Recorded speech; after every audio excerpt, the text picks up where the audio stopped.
Yung sinasabing sama na malalamig ang Pasko dahil walang boyfriend, walang girlfriend. Walang love life. Walang love life. Pero sa totoo lang, hindi dapat malamig ang Pasko kung wala kang, romantic life, relationship. Kasi you have your parents there, you have your friends. Family, and that situation that you are in, kumbaga, the Lord can do a lot of things in you, can develop you and prepare you for His best, di ba? Tama. And while you are waiting for God's best, here are some tips on how to have a good relationship. Ikaw ba ay single at naghahanap ng kayakap ngayong Pasko? Narito ang 5 tips bago pumasok sa isang relasyon mula sa author ng Love Struck na si Ronald Molnisa. Ay, gusto ko yan! Kasi feel na feel ko. Oh, love ko na siya. Love mo na. Love mo na. Kanina lang kayo nagkita, love na agad. Pwedeng crush muna.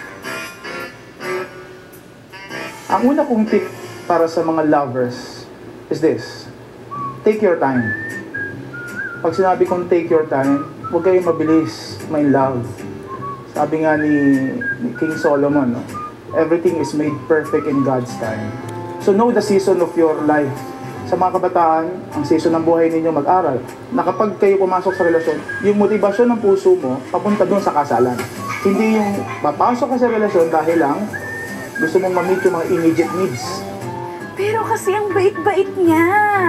Lagi niya ako pinabubuksan ng pinto. Paano kayo hindi pagbubuksan ng pinto? Hello? Security guard natin kaya yun. Ang second tip ko would be test your feelings. Hindi lahat ng tibok ng dibdib ay masasabi mo pag-ibig agad.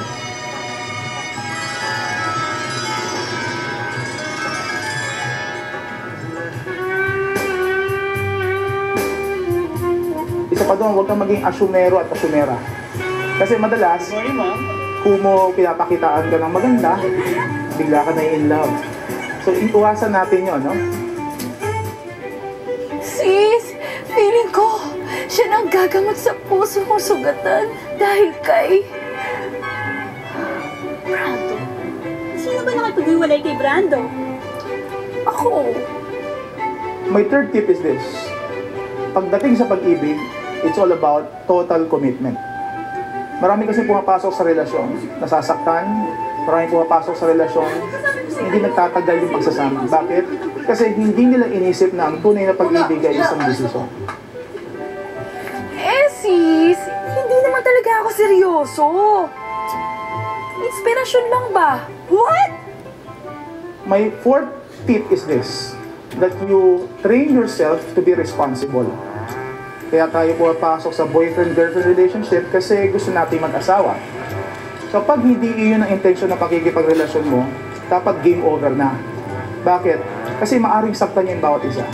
So, habang tayo na dun sa relasyon, o maaring wala pa tayong karelasyon, ihanda na natin yung sarili natin para sa pag-aasawa. Ano gagawin natin? Maghanap ka ng maayos na trabaho. So, bago yan, mag-aral lang mabuti. Para maihanda mo yung sarili mo for Mr. or Miss Right.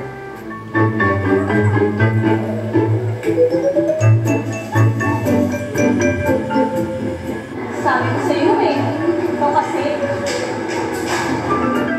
Yung pang-5 tip ko ay, palagay ko yung pinaka-importante. Pagdating sa damdamin, trust in the Lord. No? Siya yung kasing gumawa sa atin. Siya yung nakakaunawa sa atin. If you want your love life to be truly good and worry-free, no? Make the Lord as your first love.